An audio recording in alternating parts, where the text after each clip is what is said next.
Bonjour à tous, aujourd'hui on va parler d'une enceinte Bluetooth, mais pas n'importe laquelle, puisqu'elle a la particularité de pouvoir se scinder en deux comme ça, et ainsi de devenir deux enceintes TWS, afin de vous restituer un son stéréo vachement plus immersif. Et cette enceinte, c'est la Crystal Sound Infinity. À l'origine, c'est une enceinte qui vaut 79 €, mais la marque m'a communiqué un code de réduction que je vous mettrai dans la description, qui vous permettra d'avoir 20% d'économie. Donc ça vous fera une enceinte à un peu plus de 60 €. Et dans la boîte de notre enceinte qui est ici, on retrouvait un manuel d'utilisation où il y a le français, un câble de recharge USB vers 2 micros USB et notre enceinte. Et si on fait le tour de notre enceinte, alors ce que je peux vous dire, c'est que déjà, elle n'est pas légère, hein, elle fait 860 grammes et elle fait 206 mm de longueur sur 78 par 78. Le design est carrément sobre, hein, même si les LED autour du radiateur passif de part et d'autre sont plutôt jolis et donnent un petit côté assez sympa. Le tissu mèche qui recouvre l'enceinte est assez de bonne qualité et bien fini. Ici, on retrouve le panneau de contrôle de l'enceinte, enfin des enceintes, avec un bouton volume plus, volume moins, mais qui fait aussi chanson suivante, chanson précédente. Un bouton pour allumer l'enceinte. Ici, dessous chaque trappe, vous avez le port micro USB pour la recharger. Et oui, hein, pour la recharger, il va falloir brancher le câble double, hein, puisqu'il faut charger en fait les deux enceintes qui n'en font qu'une seule. Vraiment en main, ça fait quand même assez qualité, hein, je trouve. Et puis ici, vous avez la petite accroche qui est en silicone. Et si on parle des caractéristiques techniques de cette enceinte, elle est IPX7, donc elle peut être immergée à 1 mètre de profondeur pendant 30 minutes.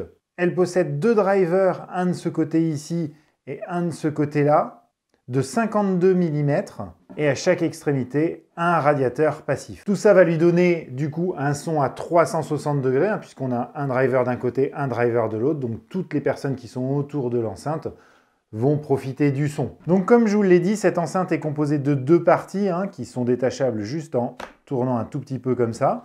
On a ici la partie maître, hein, là où il y a la petite languette, et la partie esclave. Sur la partie maître, vous allez retrouver un micro qui va vous permettre de passer vos appels en main libre. Et le son du micro est plutôt bon, hein, et il capte assez loin. Je vous laisse écouter ça. Et voilà, donc là vous m'entendez avec le son du micro de l'enceinte. Donc je suis vraiment à 10 cm de l'enceinte. Et là je suis à 2 mètres de l'enceinte. Je ne sais pas si vous m'entendez correctement.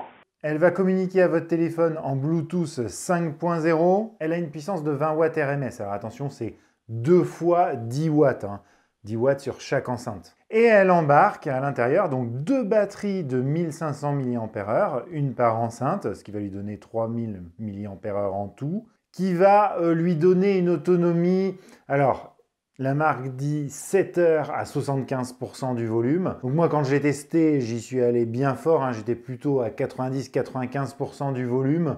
Et là, on était plus vers les 5h30, 6h. Et vous allez me dire, au niveau du son, qu'est-ce que ça donne? Puisque c'est le plus important, hein, pour une enceinte. Donc je l'ai connecté à mon téléphone. Ça s'est passé très simplement. Hein, franchement, il n'y a aucun problème avec ça. Donc là, je vais vous lancer une musique libre de droit. Sachez que ça va passer par mon micro. Donc le son que vous allez entendre n'est pas vraiment le son que vous entendez autour de l'enceinte.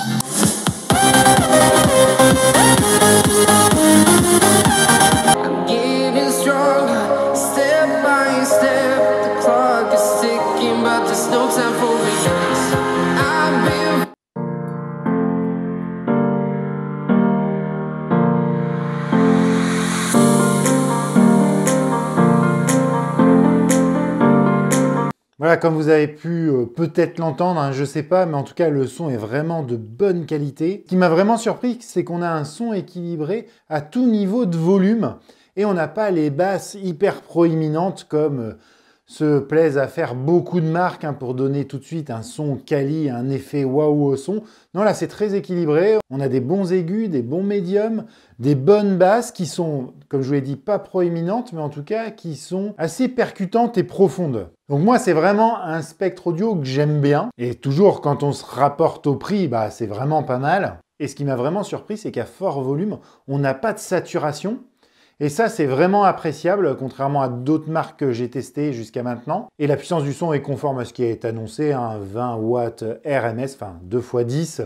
Et voilà, on n'a pas un son qui va tout exploser, vous n'allez pas ambiancer toute une soirée avec ça. Mais pour une écoute classique dans une pièce ou même à l'extérieur sans vouloir mettre trop fort, c'est largement suffisant. Et comme je vous ai dit, même à fort volume, hein, au max du max, vous aurez quand même un bon son. Par contre, j'ai un deuxième petit reproche à lui faire. Alors c'est sûr qu'on a un son à 360 degrés, hein, qu'on soit de part ou d'autre de l'enceinte, on entend très bien le son, hein, puisque vous avez un driver de ce côté-là et un driver de ce côté-là. Sauf que la stéréo, du coup, il y en a une enceinte qui va vers l'avant et une enceinte qui va vers l'arrière.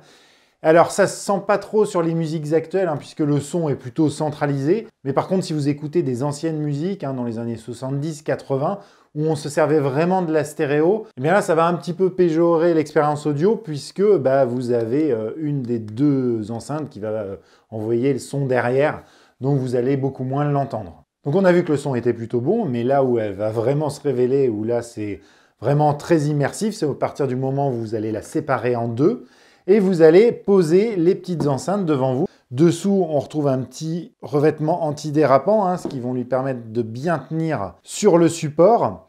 L'enceinte se trouve ici, et puis le radiateur passif au-dessus. Et là, on a un son qui est vachement mieux, vachement plus immersif. Je ne sais pas si vous allez vous en rendre compte, mais je vais vous le faire écouter.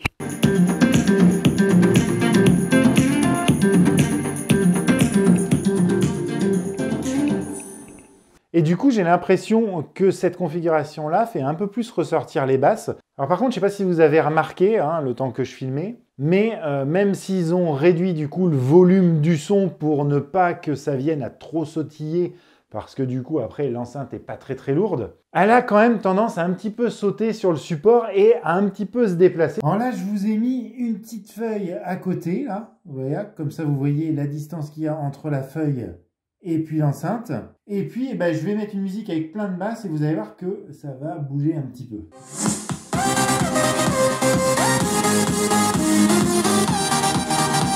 Comme vous avez vu, hein, ça a tendance à bouger un peu. Alors, vous inquiétez pas, ça fera pas 50 km. Hein.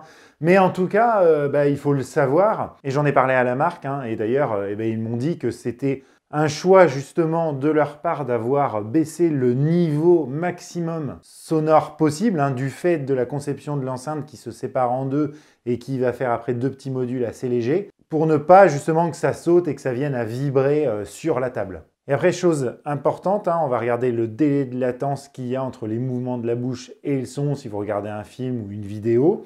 Donc je vais vous mettre une vidéo de ma part et vous allez voir que c'est quasiment imperceptible. En commentaire de mes vidéos, et comme j'attends pas mal de produits en ce moment sur la chaîne et je les ai pas reçus, je me suis dit que ce serait sympa de faire une petite vidéo pour vous donner mon ressenti sur certaines caméras de surveillance. Bon bref, hein, je trouve que le rapport qualité-prix de cette enceinte est vraiment bon, hein, surtout à 60 €. Et puis le côté détachable est vraiment un plus. Après, si vous aimez les spectres musicaux où vous avez les basses vraiment boostées, là, comme le font certaines enceintes, c'est pas l'enceinte qu'il vous faut. Si vous voulez vous en servir pour faire des soirées chez vous, c'est pas non plus l'enceinte qu'il vous faut parce qu'elle n'aura pas assez de puissance. Mais il a fallu faire des concessions, hein, puisque du fait qu'elles soient détachables et qu'elles deviennent assez légères comme ça et qu'elles sont posées, on ne pouvait pas avoir un son beaucoup trop fort parce que sinon elles allaient trop sauter et là par contre faire des bruits parasites. Voilà, si la vidéo vous a plu, n'oubliez pas de mettre un petit pouce bleu et puis si vous voulez voir d'autres tests audio, je vous mets une playlist ici et puis si vous voulez voir la dernière vidéo de la chaîne, je vous la mets là. Allez, ciao!